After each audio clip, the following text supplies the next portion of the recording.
भिखारी सम्मान योजना है कि किसान सम्मान योजना? जिंदा रहने को विकास समझ जाते हैं। आप लोगों की जिम्मेदारी बनती है अपने अपने गांव को स्मार्ट गांव होना चाहिए, लेकिन इसके लिए पैसे कितने निकलते हैं पता है? तुम आज की डेट में किसी भिखारी से पूछना कि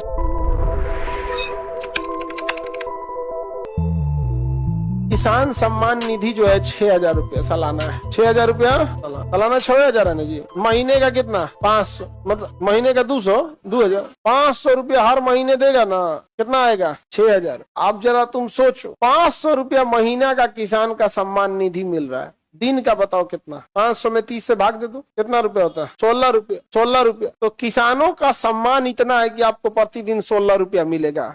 ये भिखारी सम्मान योजना है कि किसान सम्मान योजना? प्रतिदिन उसको सम्मान के रूप में कितना रुपया मिल रहा है? 16 रुपया प्रतिदिन सम्मान के रूप में, 16 रुपया। तो कई बार लोकतंत्र में स्थिति ऐसी आती है कि लोग जिंदा रहने को विकास समझ जाते हैं। 16 रुपया प्रतिदिन, वो भी नाम क्या है? सम्मान निधि, किसान सम्मान निधि। तुम आज की डेट में किसी भिखारी से पूछना है कि 16 रुपया प्रतिदिन दिया जाएगा, भीख मांगोगे? कहेगा तुम भाई भीख मांग, मेरा असिस्टेंट बन के तुम भीख मांगोगे? नहीं समझ में? आज के डेट में 16 रुपया में आप नाश्ता ठीक से नहीं कर पाएंगे, आप अच्छा से कहीं पे भी नाश्ता नहीं कर पाएंगे। आपको सोचना पड़ेगा उसके लिए, लिट्टी ले, समोसा ले कि चाय ले। यहाँ पर आप समझ सकते हैं कितनी दिक्कत है। लेकिन इसके लिए पैसे कितने निकलते हैं पता है? ऊपर से 70,000 करोड़। वहां से क्या निकलेगा? 70,000 करोड़।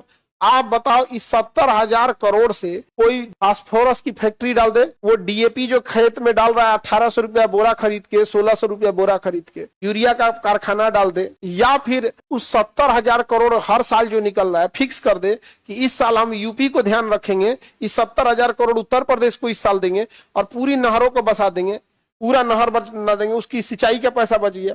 अगली बार वो 70,000 करोड़ में बिहार और झारखंड दोनों कॉमन हो जाएगा क्योंकि यूपी बड़ा है। एक प्लान करके भाई उसका खर्चा बढ़ा दीजिएगा। तो ये तो एक हो गया वही वाला तरीका कि हम धीरे धीरे घिसते रहेंगे। यहाँ पर नहीं समझ में गया? हम तुम लोगों से खूब फीस ले लें और कहें कि रुको तुम लोग को हम ना खूब बढ़िया भोजन करा देते हैं, तो बताओ ये तुम्हें बेवकूफ बना रहे हैं कि नहीं बना रहे हैं? लेकिन तुम लोग तो पढ़ा लिखा है, भाप जाएगा, अरे बाप हो बाप। लेकिन किसान बेचारा नहीं भाप पाते। क्या कीजिएगा किसान लोग के लिए? आप लोग कुछ कीजिएगा आगे बढ़ के। समझ में आ गया? अखंड भारत की जब सेना बनेगी आप लोग को बुलाया जाएगा। समझ में आ गया कि नहीं आ गया?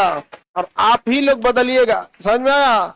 लोगों को लगता है हम कम फीस में पढ़ाते हैं, सेना तैयार कर रहे हैं। और इस सबको जब राष्ट्र निर्माण होगा तो एक बार आप आइएगा यहाँ पे। समझ में आ गया? वो आजाद हिंद फौज नहीं, अखंड भारत की फौज होगी। वो अलग अलग थी, सबका अपने अपने जगह से काम है।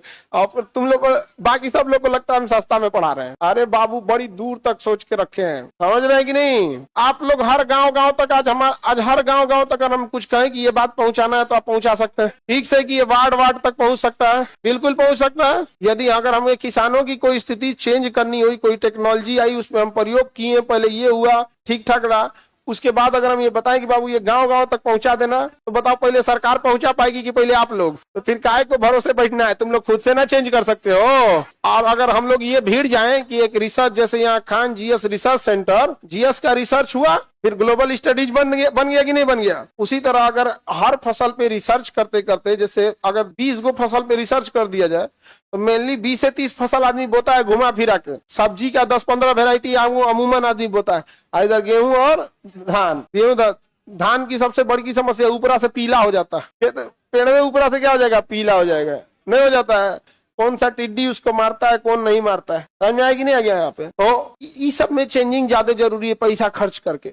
समझे? जैसे टिड्डियां जो आते हैं उनमें चेंज, उनका ना डीएनए चेंज करके ऐसा डीएनए बनाए कि वो केवल नर को जन्म दे, मादा को जन्म न दे। अगर टिड्डियों में एक ऐसा टिड्डी बनाया जाए जो केवल किसे जन्म दे सके? नर को, मादा को न दे सके। आने वाले 10 साल में केवल नर बचेंगे सब, क्योंकि टिड्डियों का जीवन काल बड़ा छोटा होता है। क्या बचेंगे? सब नर। ब्राजील में मच्छर इतने ज्यादा तबाह कर दिए थे सब, उसने कोई गुड नाइट कॉयल मोर्टिन नहीं जलाया। उसने जेनेटिक चेंजिंग करके ऐसा मच्छर बनाया जिसमें केवल नर पैदा हो रहे थे। केवल क्या पैदा हो रहे थे? नर। और मच्छरों को छोड़ दिया, और उसके बाद धीरे धीरे उनसे जो रिप्रोडक्शन हो रहा था वो केवल क्या हो रहे थे? नर। आने वाले 5-7 साल में मच्छर कंट्रोल हो गए, खाली नर बचेगा, रिप्रोडक्शन रेशियो खत्म। उन सबका रिप्रोडक्शन रेशियो ज्यादा होता है ना। तो आप लोगों की जिम्मेदारी बनती है अपने अपने गांव को दोबारा बदल के रखना है। यहाँ पे वापस इस सोने की चिड़िया बनेगी गांव से। स्मार्ट गांव होना चाहिए। समझ में आ गया कि नहीं?